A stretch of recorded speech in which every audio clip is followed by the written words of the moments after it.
Saudi अरब में भारतीय मुदाखलत, पाकिस्तान ने कमाल कर दिया और किस तरह से अरब ममालिक को पाकिस्तान की तरफ से ऐसे खबरदार किया गया कि एक इतनी बड़ी अचीवमेंट जिसमें अहम तरीन जो डिटेल सामने आई हैं सऊदी अरब के अपने एनालिस्ट ने कंफर्म कर दिया है।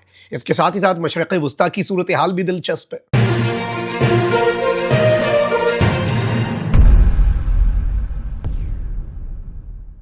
बिस्मिल्लाहिर्रहमानिर्रहीम, अस्सलाम वालेकुम। मैं हूं मखदूम शहाबुद्दीन। 25 अगस्त 2026 मंगल का दिन। नाज़रीन कराम, एक जानिब तो फील्ड मार्शल सैयद आसिम मुनीर का कल का दौरा ईरान बड़ा अहम है। अलबत्ता इस वक्त कशीदगी या तो ये मेक और ब्रेक मोमेंट है, और अल जजीरा में जिस तरह से कहा गया कि Pakistan is the only option for exit from this war, अगर इस जंग से निकलना है तो Pakistan is the only option, वरना इस जंग के खत्म होने के चांसेस भी बहुत कम है। अब ये भी खबर आ चुकी है कि फील्ड मार्शल आसिम मुनीर जो है उनसे रॉयटर्स ने यह खबर दी है कि ट्रंप ने पहले राब्ता किया और ट्रंप ने पाकिस्तान के फील्ड मार्शल को खुद कॉल करके कहा कि आप अपना असर रसूख इस्तेमाल करें और ईरान को मुज़ाकरात की मेज पर लाएं। एक तरफ तो अमेरिका ने ईरान के ऊपर तारीख की सबसे बदतरीन सैंक्शंस जो हैं वो लगा दी, और इसके साथ ही साथ ईरान ने कह दिया कि हमें फर्क नहीं पड़ता। अब सूरत हाल क्या है? एक तरफ ईरान की बहरी नाकाबंदी भी है, मेक और ब्रेक मोमेंट है, ईरान पर सैंक्शंस लगाई गई हैं। यूएई पहले ही ईरान से अपनी ट्रेड खत्म कर चुका है। जिन ममालिक को अभी थोड़ा सा इंटरनेशनल सिस्टम के अंदर ये गुंजाइश मौजूद थी, ईरान को कुछ लाइसेंसेस थे ईरान के पास ट्रेड के, वो अमेरिका खत्म कर रहा है, तो इससे कुछ प्रॉब्लम्स तो हो सकती है। But on the other hand Iran का नेवल ब्लॉकेड भी जारी है, वो भी एक बड़ी परेशान कुन चीज़ है। मैं मिडिल ईस्ट की कुछ अपडेट्स आपके सामने रखता हूँ, लेकिन मेन चीज़ ये है कि जो हमने खबर डिस्कस करनी है वो ये है कि अरब मुल्कों में बिलखुसूस सऊदी अरब में भारत की मुदाखलत, पाकिस्तान ने किस तरह से कमाल किया है और सऊदी तज्जियाकार ने एक बहुत बड़ा इंकशाफ किया, ये सब डिस्कस करते हैं। लेकिन उससे पहले अगर अभी तक आपने इस वीडियो को लाइक नहीं किया, लाइक जरूर कर दें, कमेंट सेक्शन में राय का इजहार भी कीजिएगा। पाकिस्तान जिंदाबाद का नारा आपने कमेंट सेक्शन के अंदर जरूर लिखना है। नाज़रीन किराम, सबसे पहले मैं आपको यह बताऊं कि पिछले कुछ घंटों में बहुत बड़ी चीजें हुई। एक तरफ तो पाकिस्तान के आर्मी चीफ की जो मुलाकातें ईरान के अंदर हुई हैं, सदर से मिले, ईरान की सुप्रीम नेशनल काउंसिल के अंदर सुप्रीम लीडर के जो तर्जुमान हैं या उनके रिप्रेजेंटेटिव हैं उनसे मुलाकात हुई, बाकर कलेबाफ से, वजीर दाखिला, वजीर खारजा, सारे स्टेक होल्डर से मिले। और अब इस सब के अंदर अहम तरीन चीज़ ये है कि ईरान ने अमेरिका की मौशी पाबंदियों के बाद कह दिया है कि हम आबनाए हुर्मत से एक कतरा तेल जो है वो भी नहीं गुजरने देंगे। And on the other hand आप ये देखें कि ईरान जो है वो इस वक्त लगातार कोशिश कर रहा है कि वो अमेरिका की इन पाबंदियों से बच सके और अपना जो निज़ाम ज़िंदगी है उसे मफलूज ना होने दे। ईरान से मुंसलिक एक बहरी जहाज अमरीकी नाकाबंदी अबूर करते हुए ईरानी पानियों में दाखिल भी हुआ। रिपोर्ट के मुताबिक अमरीकी महकमे खजाना की पाबंदियों का शिकार जहाज ईरानी बंदरगाह पहुंच गया। ये पेशरफ्त अमरीकी वजीर खजाना स्कॉट बेसनेट की जानिब से ईरान पर इक्तिसादी दबाव मजीद बढ़ाने के लिए नई पाबंदियों के ऐलान के चंद घंटे के बाद ही सामने आई। दूसरी जानिब शिपिंग डाटा के मुताबिक गुज़श्ता 2 रोज़ के दौरान आबनाए हुर्मत से गुजरने वाले बहरी जहाज़ों की तादाद इंतहाई कम रही। ताज़ा आदादोशुमार के मुताबिक गुज़श्ता 2 रोज़ के दौरान इस अहम आबी गुजरगाह से सिर्फ 17 जहाज़ जो है वो गुजरे हैं। अच्छा, अब एक तरफ तो ईरानी आर्मी चीफ जो है उन्होंने भी कह दिया, अमीर हातमी ने, कि ईरानी सरजमीन को दुश्मन की साजिशों की आजमाइश का मैदान हरगिज़ नहीं बनाया जाएगा। और फिर इन्होंने कहा कि जी हम 20 सालों तक जंग लड़ेंगे और हम उसके लिए तैयार हैं और हम दुश्मन को कामयाब नहीं होने दे सकते। एक तरफ तो ये सारी चीज़ें हैं, एंड लेट्स सी कि ईरान और अमेरिका के दरमियान क्या मामला बनता है। Pakistan is trying. इसके साथ साथ मैंने पिछले व्लॉग में भी आपको बताया कि हौसियों ने सऊदी अरब के एक ऑयल टैंकर पर हमले का दावा किया, और इसकी टाइमिंग बड़ी अजीब सी है। जाहिर बात है, पाकिस्तान सऊदी तुर्की का एक दिफाई मुआहिदा भी है, और एक तरफ पाकिस्तान के फील्ड मार्शल जो है वो ईरान में मौजूद थे, उस दौरान ये हुआ। तो क्या कोई स्पॉइलर है इस सारे मामले के अंदर जो चीज़ों को ख़राब करना चाहता है? ये सवाल भी इस वक्त इंटरनेशनली भी पूछा जा रहा है, और इस पर लोग हैरत का इजहार कर रहे हैं कि टाइमिंग जो है हौसियों के इस हमले की वो बड़ी अजीब सी है। अच्छा, अब आ जाते हैं असल चीज़ के ऊपर। नाज़रीन इकराम, भारत ने पिछले कुछ अरसे के अंदर अरब मुल्कों के अंदर बड़ी इन्वेस्टमेंट की, बड़ा ताल्लुक बेहतरीन बनाया, इकोनॉमिक टाइज, इंडिया जाहिर बात है एक बहुत बड़ी मार्केट है, अपनी ट्रेड बढ़ाई, अपने एक्सपैट्स, इंडिया में मुसलमानों की भी एक बहुत बड़ी तादाद है। सऊदी अरब यूएई बहुत बड़ी तादाद, आप कह लें मैसिव चंक जो है वो इंडिया से बड़ी आबादी है ना, ज़्यादा आबादी है तो ज़्यादा लोग जाएंगे, तो इन मुल्कों के अंदर मौजूद है।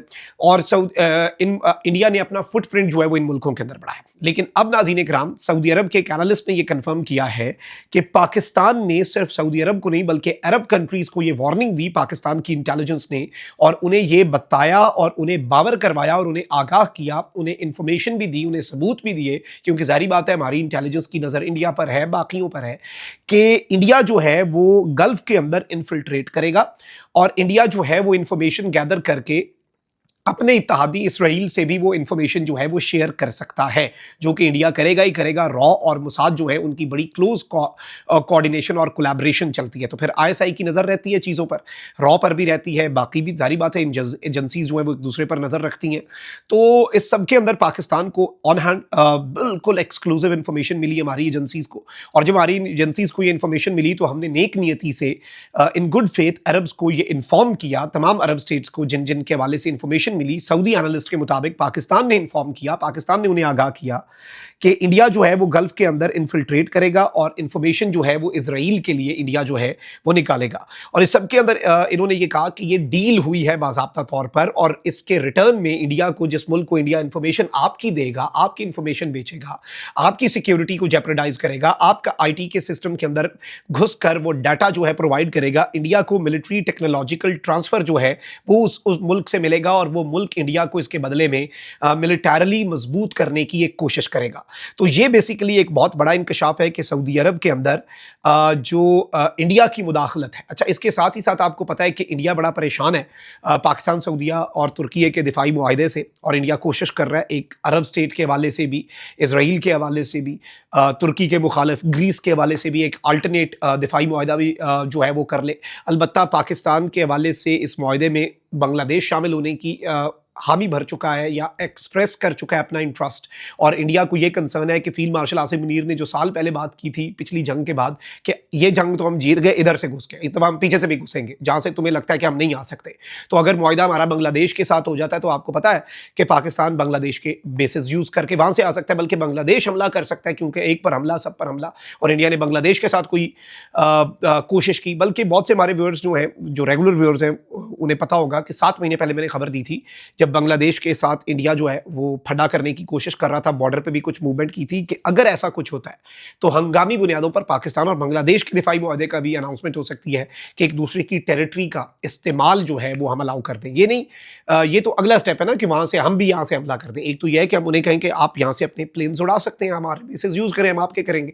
तो ये सारी की सारी चीजें जो है ये बड़ी इंटरेस्टिंग है। और अब तो बांग्लादेश ने इस इस्लामिक नेटो, जिसे इस्लामिक नेटो की बुनियाद कहा जा रहा है, और इंतहाई मुकद्दस सरजमीन पर मक्का मुकरमा के अंदर जिस पर दस्तखत हुए मुआहदे पर, इसमें मलेशिया शामिल होने का इंडिया दे चुका है, इंडोनेशिया इसमें इंटरेस्ट रखता है, मिस्र को तुर्की ये खुलकर दावत दे चुका है, कतर इसमें शामिल होना चाहता है, बांग्लादेश इसमें शामिल होना चाहता है। बड़ा डाइवर्स सा ये मुसलमानों का एक इत्तेहाद बन रहा है, और इससे कलेक्टिव डिफेंस और पूरे रीजन के अंदर पीस और स्टेबिलिटी आएगी, पीस थ्रू स्ट्रेंथ। जिस तरह से नेटो का एक मोटो है, वही इसका भी मोटो है कि जब एक मुल्क पर हमला 5 मुल्कों पर, 3 मुल्कों पर, 10 मुल्कों पर हमला तस्वुर होगा, और 10 मुल्क मिलकर किसी मुल्क पर हमला करने के लिए तैयार होंगे, तो वो हमला होगा ही नहीं।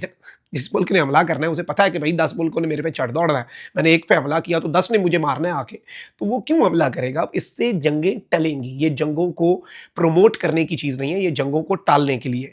लेकिन इंडिया के हवाले से अरब्स को ये मोहतात का किया गया पाकिस्तान की तरफ से, ये सऊदी तज्जियाकार ने आकर ये बात कही है, और ये एक बड़ी इंटरेस्टिंग चीज़ है कि पाकिस्तान इस दिफाई मुआहदे से पहले भी अरब स्टेट्स जो हैं उनको आगाह करता रहा खतरात जो आ सकते हैं इन द फ्यूचर, और ये एक बहुत बड़ी अपडेट है। कमेंट सेक्शन में आपने राय का इजहार ज़रूर करना है, और मिडल ईस्ट की अपडेट्स भी हम आपके सामने रखते रहेंगे, पाकिस्तान के पॉलिटिकल लैंडस्केप को भी हम डिस्कस कर रहे हैं, तो आपके कमेंट्स, आपकी सपोर्ट की हमें ज़रूरत रहती है। अल्लाह निगमान, पाकिस्तान जिंदाबाद।